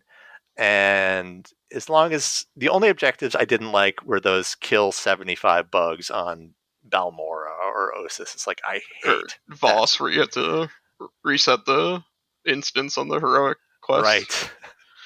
Or else go fight all the other people for the 12 spawns that are in the open world. Yes. I tried that once and I was like, nope, never again. I didn't know about the heroic the first time I had that, and I was fighting like 6 other people for the spawns out in the field. And it looks like they've got some goofball objectives next season, like blow up enemies with with canisters, which, that's silly. I like that. I had the complete opposite experience as you guys. As you know, I just was like, I am not being told how to play the game. I just bought my way to 100 on day one. And I was like, oh, let's go to the stronghold. I bought the Republic side one. Good choice. Because I was an idiot and just bought the first one that I saw. And like all the pub side people think it's the greatest thing ever because they're like, this is where you belong. And so I'm looking forward to season 2 so I can get the Imperial one because that one I'll actually use. I probably will switch to that one once I have it. I like a season pass. I really do because it incentivizes you to play the game and it gives you cool rewards. Where it's funny because I enjoy the season pass in Destiny, but I do not enjoy the season pass in SWTOR. Well, here's a question for you. Aside from the stronghold, I'm sort of whatever about the rewards. I think they're nice, they're okay, but like I don't feel like I need anything that I got. The decorations were kind of neat. Those were the only ones that I was really looking forward to. The armor set is okay. The random mount packs are, I got an Iraqi or something like that I don't care about. But it's nice to, do stuff, get a little reward. It's like, yay, I got something extra. But are the rewards in Destiny the kind of things where you're like, yes, that I want? Yes. You're getting materials in Destiny that like help you upgrade your guns, which are it's a grind to get those things. You do get legendary weapon drops. You get skins and stuff. Like you get high-end currency from completing the season pass stuff. So yes, it is very much worth it to do it. But again, I guarantee when Destiny 2 or Destiny 1's first season pass came out, it wasn't like it is today in year 7. You know what I mean? Right. So I think as BioWare grows their galactic seasons, I think the rewards probably will get a little bit better. Well, that's the thing. Do we want awesome rewards that, if you don't get them, you feel like you've missed out? Yes. Well, then you've got the situation where you're like, oh man, I wasn't really planning on logging in and playing today, but so then buy your way to the end or buy a couple levels because you can use credits to buy a couple levels or to get the thing that you actually want or use cartel coins. You don't have to play the game to get it. Sorry. Oh, go ahead. I was gonna say, in that kind of a sense, it almost kind of reminds me of the subscriber rewards, which we've seen a lot of those are coming back on the Galactic Token vendor. Like, so when we go into next season, maybe some of the rewards from the first season show up on the Galactic or on the vendor for next season. So like, you spend like 2-3 tokens and you get the full set, like armor set that came in season Yeah. 1. Yeah, I'd be Yeah, fine that's a with great that. idea. So that way, like, the rewards stay relevant. Like, if you wanted them for like when they're the current, you can work and get them. But if you came in late and you're like, oh, I really liked those like fancy Western looking weapons from season 1, but I didn't start playing until season 2 already started. Well, then you can earn stuff in season 2 to then go back and get those. Yeah, that's completely fair. Oh, I agree to that, 100%. But I like all of it. I love the subscriber rewards, like the daily login rewards. I think that's the best thing they ever did in the game. And it's not for me or you guys. It's for the new player who comes in and logs in and they get a minor XP boost, right? Day one. Whoa. I just logged in and I got this minor XP boost. Cool. And they get to use it. And yeah, it might only be for an hour of gameplay, but what do I get tomorrow? And then maybe the next day they get a little crafting mat. And then at the end of the week, they get a major XP boost. And they're like, oh shit, now we're talking. And for a new player, I think it's great. The Galactic Seasons rewards, I'll be honest with you, I don't even know what I got. I don't actually care. I think I just clicked it to get it out of my inventory and see you later. Like, cool. I have another armor set, whatever. I'm not going to wear it. I guess I'm different because I play the game for different reasons than other people. You know, I play SWTOR to raid. When there's new story content, I'll do it. But other than that, nothing else really matters, I guess, in the game for me. Yeah, a lot of the rewards in the Galactic Seasons, it was really down to, do you like it aesthetically or not? Right. The only, like, universally good, like, objectively good rewards, I would say, are, like, the tokens and the cartel coins. Yeah. Well, that's the currency of it. Mm-hmm. And then the cartel coin, sure, because then you can buy the actual thing that you want. And like the companion, honestly, I'm meh on it. Like, make a purpose to the companions that you have. Like, give us new content for Nadia. Yes. Like like new sound bites for her. Like if you're using Nadia, like when you go into certain flashpoints, have her say something sassy, even if it's just recycled. If it's recycled comments, like that's what I would rather see. Or new outfits for those characters, like special of the older characters. Well, I mean, how SWTOR's handled the old companions is something that I've not cared for. And, you know, when you mention Nadia, you know, Vel and I are going to be like, yes, more Nadia content, please.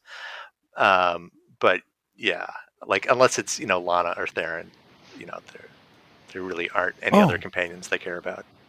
Theron's another one. So we're going to rewind again. Koth, Quinn, and Theron. There's a ditch behind your stronghold that is just filled with bodies. Yeah, and as we talk about them more and more, they're in there. Darth Barris is definitely in there. He's in his own trench because, I mean, it right. takes the whole trench. Well, I kind of like that because he's type 4 and so am I. If you guys all close your eyes and imagine what a type 4 body type 4 in real life is, you get me. I mean, but I anyway. just always like to say I have the body of a god after watching Endgame and seeing Thor. Oh, that's funny. But anyway, so the rewards are good. Galactic Season 2 is going to come out. I'm going to buy my way to the end, and I'm going to be done. Hey, I'm psyched for, you know, the Cad Bane knockoff. I think that'll be cool. Okay. If they make him talk like Cad Bane. If his sound bites sound like Cad Bane, awesome. Now I'm in. But if it's just another mindless companion that doesn't do anything, I don't need to cosplay with Cad Bane. Like, and I guess I'm different than everybody else. Yeah, it's weird. It's like some of the rewards, like especially with like all the companion gift items and the title, and it seemed like they wanted to have a story there. But as far as I'm aware, was there any story? I mean, you have one conversation with him. Okay. Right. Okay. But how about this? How about give us Grogu?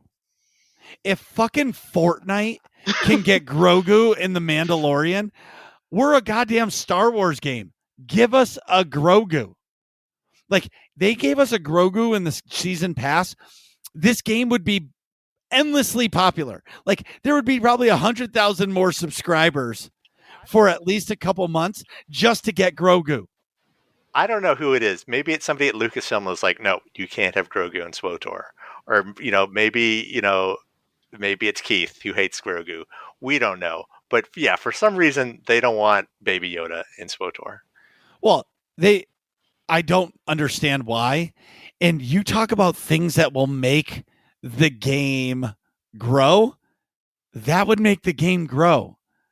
Well, all right. Then they should do it in a way that's interesting, not be like, all right, go buy Baby Oteg on the cartel market, and then he follows. No. Yeah, that's what I'm saying. Galactic Season, rank 85, you get Grogu. Can we have the Flesh Raider baby that got mentioned all the way back on Tython, way back at the start? Flesh Raider baby. Flesh Raider baby.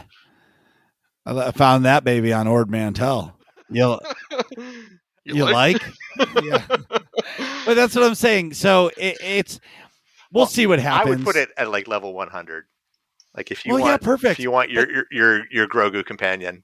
Absolutely. People would play this game just to earn that reward. 100%. Because everybody wants it. I mean, you can run around in Fortnite with fucking Grogu on your back. It's because it's not part of the Fortnite story. Does Fortnite even have a story? It doesn't matter. I don't know, but this is a Star Wars game, and we don't have Grogu. Honestly, I think that it's going to be...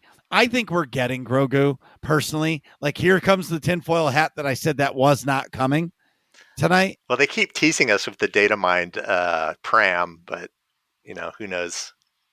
I think that's just... That is. Oh, that's like, the little hover pram that... Oh, yeah. All right. But for me, I think we're getting it. They're just going to drop it one day, and people are going to go bananas. I think it's one of those things that it's going to be like the mic drop moment where they're like, oh, wait, and there's more. Grogu comes next week. See you later. Boom, screen off. Don't they're going to be like, don't put it on the PTS. Just hot fix it in one day. Like, oh, my goodness. No, in a hard patch. If they do it, yeah, don't let the data miners know ahead of time. Well, that's what I mean, because we'll all know. Right. Even if you don't want to know about the Datamon stuff, if there's a Baby Yoda that comes in here, we're going to know about it. Yeah, and anyway. I'm with you. I would love for it. You log on one day and suddenly, holy cow, there's Baby Yoda. Yeah, it would be everybody's companion. There would be there would be no more Nadia. There would be no more anything. Oh well, I mean, I don't think we're gonna get a companion. I'd be like a pet. You think? You just go to the fleet, and it looks like the LGMs from Toy Story. Just like there's just Baby Yodas everywhere. Yes. Anyway, in AIE news, Tuesdays are a mandatory fun night where the fun is mandatory, but attendance is not. It's from 9 to 11 p.m. We switch from the Imperial side, which is the best side, and to where they befriend you on the pub side every other week. And that's Eastern time, which is the real time zone, Max. They switch off from fun stuff, and then they do some story mode operations. So make sure you check that out. And Fridays are the place to be in AIE. The first Friday of every month is Master Mode Flashpoints. And the fourth Friday, it's Saturday now, is Mega. It's our monthly Epic Guild activity, which I host.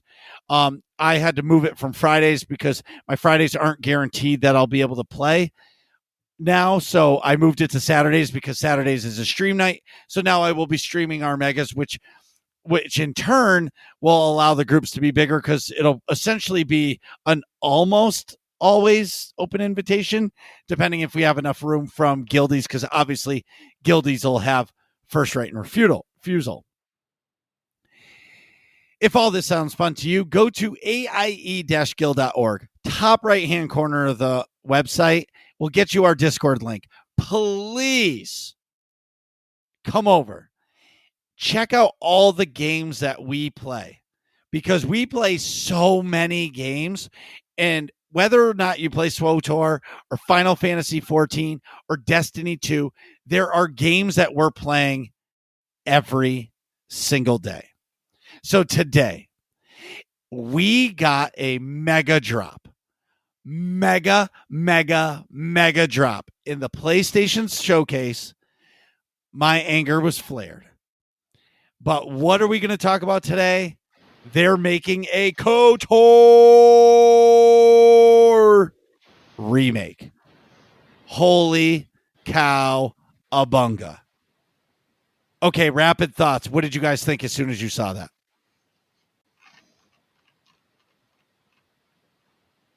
I was just like, it's happening. It's finally happening. Like, I mean, people have wanted this for years and years and years, and we keep hearing rumors about it. I'm like, well, until it's an official announcement, I don't believe any of it, because it's exactly what we want to hear. And lo and behold, here it is. Yeah, I mean, we'd been hearing rumors about, KOTOR 3, and then when they shut down the fan remake, it was a year or two ago, it's like, all right, well then, they wouldn't have done that if they weren't working on something themselves. So, yeah. And, like, here's the thing about KOTOR. I don't think it's aged very well, if I'm being honest. And so, like, a high def remake, oh, that'll be sexy. I mean, outside of the story, has any BioWare RPG aged well? But I mean, that just shows you how good the story is, that despite the fact that the game itself hasn't aged well, that we still talk about it. Here we are almost 20 years later, and we're still going on about this game and are hyped to see it. Oh, I'm super excited, and I do agree with Intisar. I can agree. I can agree that it is the original game has not aged at all. The game came out when 2001. Was it 3?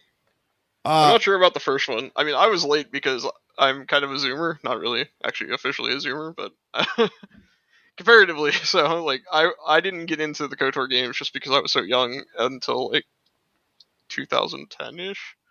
So they had been out for a while before I even touched them. Right. Oh, 2004. December 6th, 2004. Star Wars The Knights. Oh, no, that's the second one. Yeah, I knew the second one was like either 04 or 05. The game is developed by BioWare and published by Lucasfilm. July 15th, 2003. There we go. And for PCs running Microsoft Windows, and November 19th, 2003, later for Mac OS. But when did it come out? Oh, Xbox was July 15th. November 19th was the PC. There it is. I'm sure that was one of the most Googled games today. So going with all that, I think it's amazing that they're finally doing it, right? Immediately. And the fact that it's a remake versus a remaster, it's not just like, oh, we're touching up and selling you an 18-year-old game. Well, this is where I think Disney puts their hand in, and this is Disney's opportunity to change the story. And that was one of the things that I was thinking earlier. All the articles I was reading, and they kept mentioning the collaboration with Lucasfilm Games. So I'm like, is this new KOTOR going to be canon? Like in episode 9, we saw that the name Revan was recanonized, with the mention of one of the Sith Trooper legions was named after him. It was named in the art companion book. And Lucasfilm hasn't said no. They've only said the original KOTOR is Legends, specifically now. So, but I think they're just being coy. I don't think they're going to put the Legends tag on something that's coming out right now. I'm not exactly sure why, but I think they want people to think it's canon, even if it's not going to be. Yeah, outside of SWTOR, I don't think there's been anything new since Disney acquired Star Wars that has been canon. There was one Legends, Marvel comic. They did like a special extra issue of the original run featuring a bunch of old characters. But yeah, there's been no continuation of, like, I was going to say Crystal Star too, but it's not a fair one. But yeah, they haven't touched Legends. So, because they want to own all the IP, right? And so going one step further than that, now you're going to have this new game. So my questions immediately are, is it going to be a tree-based game, RPG? Is it going to be a linear RPG? Is no matter what decisions you make during the game, does it end a certain way to keep it canon? Or are they going to say, if you go light side, that is the canon version, but if you can go dark side, but that is going to be the Legends version? Well, I mean, that's how the first that's what they did in the first one. Yeah, but what I'm saying is the canon, like Disney's canon.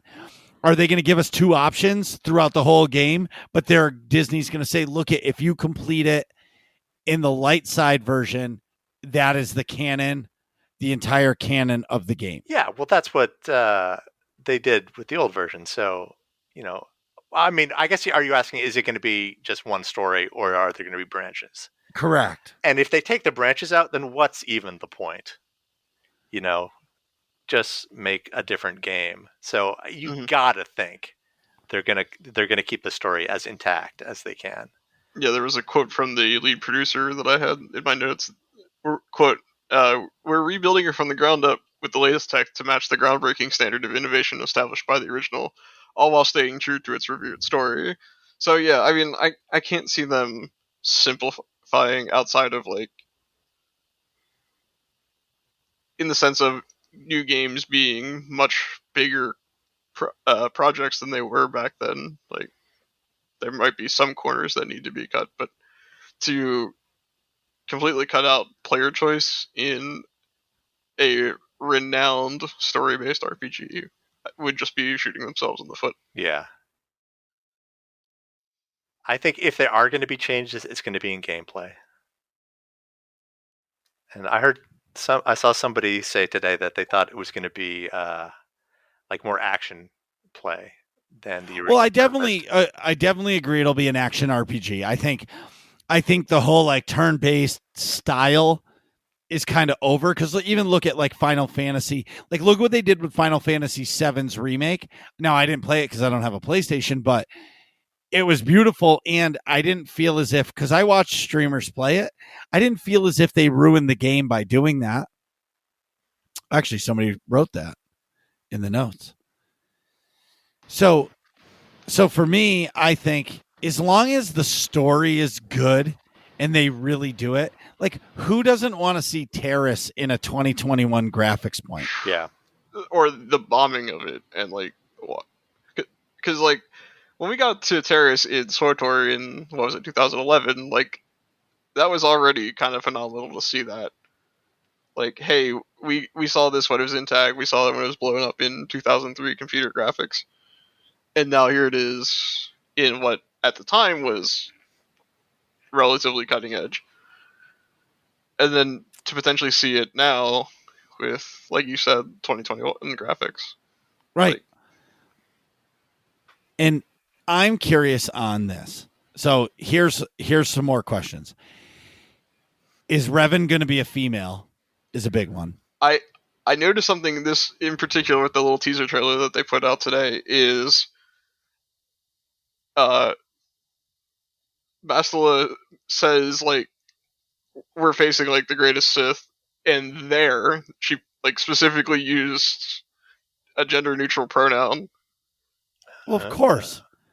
I guess to allow for like the players to decide who they want their Revan to be. Oh yeah, I mean, I see this all the time on Twitter. You know, if someone puts a picture of SWTOR Revan, they're like, "Oh no, Revan's female." So I don't think they would change that. That's a big part of the game. You make your own Revan. I personally was happy to see Revan have like the long hair when we saw him in SWTOR because I'm like, I used mullet Revan. Mullet Revan has been canon for me. Has been my head canon since I played the game first. Like, So what you're saying is you think it's going to be Mass Effect where you'll be able to be female Revan or male Revan. Yeah, I mean, they want to tap into the KOTOR nostalgia as much as possible. So I don't think they're going to change the things that they don't need to change. Well, then if they don't need to change it, then why would they do that? Well, because the original KOTOR he's a male. So our friend Brian, who used to host a podcast about SWTOR, I just read that he tried to play KOTOR again, and it was just too clunky that he couldn't get into it. So yeah, I think giving it a modern makeover would be a good thing. We miss you, Brian. Come home. And if you want to play KOTOR, and it's actually a really good experience, play it on an iPad. Oh, I've heard that. Speaking of which, isn't Aspire, or what is it? Aspire Media, aren't they the ones that did the mobile and like tablet port of KOTOR? I think they did the Mac version way back in the day, because that's the one I played.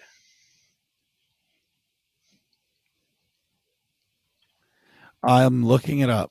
KOTOR, Star Wars KOTOR. Because I know they've done like mobile ports of other Star Wars games. Yeah, it's Aspire Media. Mm-hmm. So, like, we've seen that they've done a good job, specifically with this title in the past. I mean, obviously this is going to be a whole new project for them, because that one was just literally porting the original game, whereas this one is completely rebuilding it. But it looks amazing on the iPad. It looks amazing. I bought it. It's $10. It's $9.99. It's awesome. It looks amazing. It runs amazing. Like, yeah. When I heard it on a tablet, I'm like, how is that going to do it? And then I'm like, oh yeah, modern tablets are kind of like as powerful as PCs were in 2003. So, well, more powerful now. Yeah, more powerful. Well, right, but so I played it. The only thing that I would say is tough about it is sometimes when you're walking, your finger is like in the walking path, so your view is kind of cut up, so you're not like doing that. But now with technology, did you guys see that like new Backbone controller? It like mounts into the iPhone, and it's like a regular Xbox controller. You could play KOTOR on your phone now. Like, that would be awesome too. Or get a wireless controller for your iPad. It'd be an awesome experience. You know what I mean? And I'm probably, listen, how many people do you think downloaded KOTOR 1 on the iPad? Right?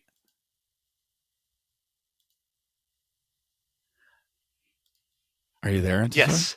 All right. I don't know, but I mean, people still love KOTOR, right? I don't think it's ever even gone away from Star Wars gaming discourse, and I think every time they kind of bring it back, on the iPad or make it available on Steam, that gives it another bump. Well, I do agree, because but a lot of the younger Star Wars community doesn't even know what KOTOR is. So this new KOTOR is actually going to be the only one. That'll be cool. Right. So all us old folk, like, that is our Star Wars. You know what I mean? Like, Heir to the Empire is my Star Wars, where KOTOR is my Star Wars. You know what I mean? Yeah. And for me, when you play it on the iPad, it plays amazing. And it's a good way to do it because, like you said earlier, like, you can't really play KOTOR on a PC right now. Right. Like, I watched Chimeri do it, and it was brutal to watch. It doesn't look good. Like, they never even tried to update the graphics at all. Yeah. And I don't know. Yeah, And like you can can you say, imagine "Oh if yeah, you're I play." 16 and someone puts this game in front of you? No way. Yeah, it's going to look like Atari's Pong to you. Yes. You know what I mean? And for me, it's just Let me ask you guys this: what is the one thing you each want out of this game? I mean, I feel like this is kind of just like a no duh answer, but like I really want to experience that same awe that I had when I first played it, because I can't really think of another like very story based RPG that I had played before this that either I had gotten as invested in. But I mean, like, this was kind of my first big narrative game, like almost like playing a novel versus just like reading a short story, kind of how the other games that I played before that felt. So that like sense of I just did something huge. And I mean, obviously part of that's going to come from the story, so we're not, unless they change the story drastically, which I don't think they will and they shouldn't, not going to quite get that. But I mean, it's still going to be like that wanderlust of experience or re-experiencing that. It's like the Ratatouille scene where he like eats the dish and it like flashes back to when he was a kid having it for the first time again, like that kind of feeling. I hope for that as well. All right, so here's my guilty confession. I was never that into KOTOR. I got it late when, the Mac port finally came out. And even at that point, I think the graphics were showing their age. And compared to the other Star Wars games I'd played, like Dark Forces, X-Wing and TIE Fighter, the gameplay was just like so much slower. And I didn't know what I was doing. And then my nephew, who was visiting at the time, he's like, "What are you doing?" And he just sort of took over.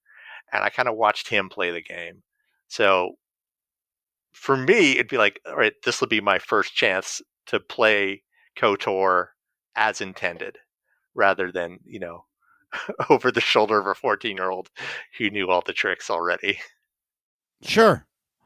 So this is essentially going to be your first time playing through it yourself versus just watching the cutscenes and getting the story. So that's pretty exciting to me. For sure.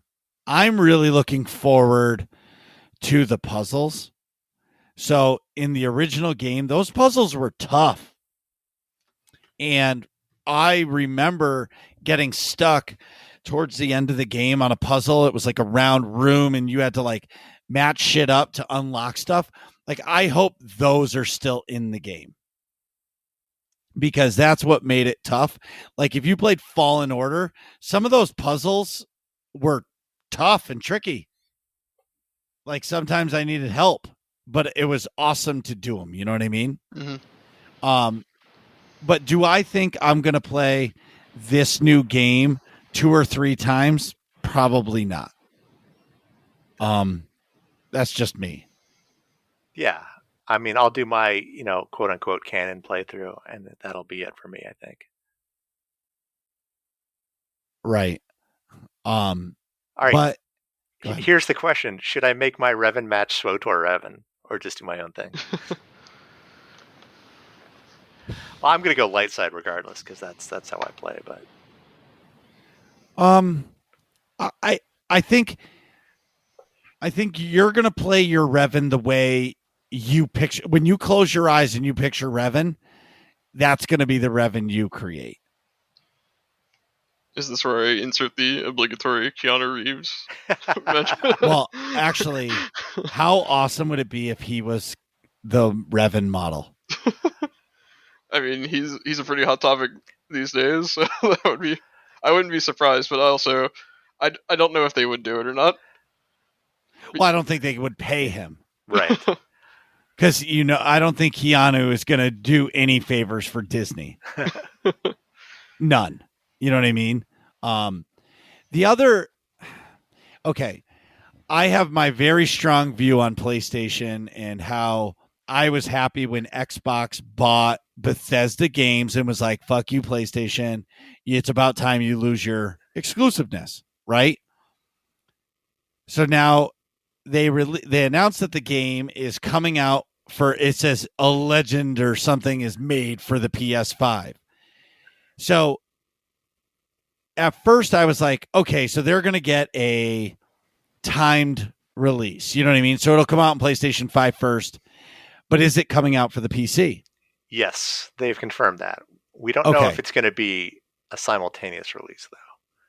Well, that's fine. I don't need to play it on day one because guess what?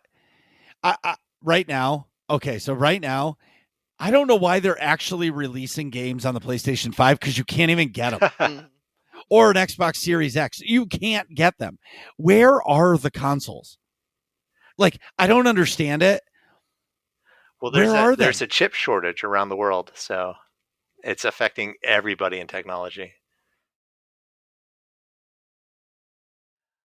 Well, okay, but where did the chips go? They just stopped being made, like, because all the factories that were making them got shut down. Yeah, so hopefully by 2023, when this game comes out, they'll be back up to speed. The new systems will be ready for you to purchase 3 years into its cycle. PlayStation and Xbox just won because they grew 3 years of expansion of how the system will last. But so do I feel bad that it's not going to go to Xbox? No, not at all. Because I'm going to tell you guys this.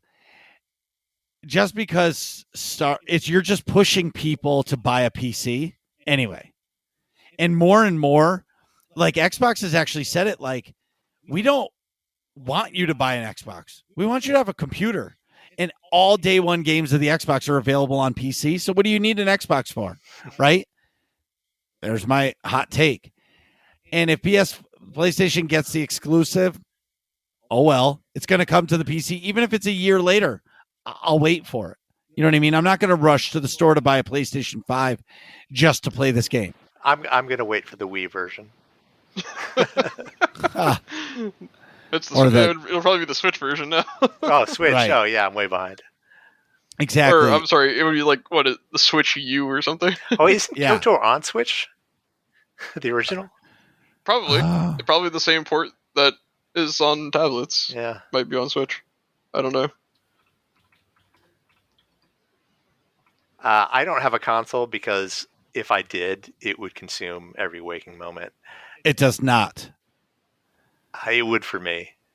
Will is the Knights of yes. Since at least January 2021, Star Wars Insider Best Ben Bulletin claimed that some kind of KOTOR game was in development separate of EA and BioWare, and it is coming to the Switch. So maybe they're going to get the original KOTOR on the Switch, and the new one just goes to the new systems. Wow, okay. Maybe. But, the one game that's not getting enough hype, in my opinion, is the new Lego Star Wars game that's coming out. Did you guys see that trailer? No. Although I've played some Lego Star Wars. That's just tons of fun. Well, if you go watch the trailer, the new trailer, when they pull up the galaxy map, it looks like the SWTOR galaxy map. That's how many planets you can go to. Wow. And I want to know how long this game is. Because the way it seems to me is you're doing the entire saga. This game's got to be really, really long. And even the original game had tons of collectibles, like just bucket loads of unlockable. I don't even know if I ever completed the first one. Right. And so in 2022, we have some serious stuff to look forward to. We're going to be, end of 2021, 2022. We got our Star Wars SWTOR stuff. 2022, we're going to have Lego, the new Lego Saga game. And then end of 2022, 2023, whenever it is, we're going to get KOTOR remake. Plus, next year, we're going to get the announcement of the Ubisoft open world game, I would imagine. And that'll be the first game that's not made with the EA license next year. Oh, okay. Right. So, and it's being designed by the developers who made The Division. So if my tinfoil hat comes out, I believe it's going to be a bounty hunter game. Yeah, And- first-person shooter type. Like, Well, or third person. It'll be, in my opinion, it'll probably be third person. okay. That's me. That I believe it's going to be like a Division clone, just set in Star Wars. Which I think about that a lot. Like, am I going to stop playing SWTOR to play that? No, because I don't really like playing ranged classes at all. Well, they'll get Jedi That's- in there somewhere. You gotta think, right? I don't know. They're trying. I mean, like, how awesome was that in the Dark Forces games when Kyle Katarn finally got a lightsaber? right. I haven't heard that name in a long time. That's what I mean. Like, I wish they would. It stinks that they like wiped away the legends when this started because there's so much good content and it was already fleshed out. Mhm. Like, some of the stuff was goofy and dumb, but I mean, it there's was so the much good 90s, stuff. So Yeah. I mean, yeah, bring back Kyle Katarn. Absolutely. Dash Randar. No. I hate Dash Rendar. He's totally 90s. He's got the shoulder pads and doesn't Kyle have a shoulder pad too? he's Yes. got one shoulder pad. That's cool. Oh, so wait, Two. one shoulder pad is okay, but two Yeah, it's too much. is a no-go. What are you guys talking about in here? Find out next episode of Working Class Nerds.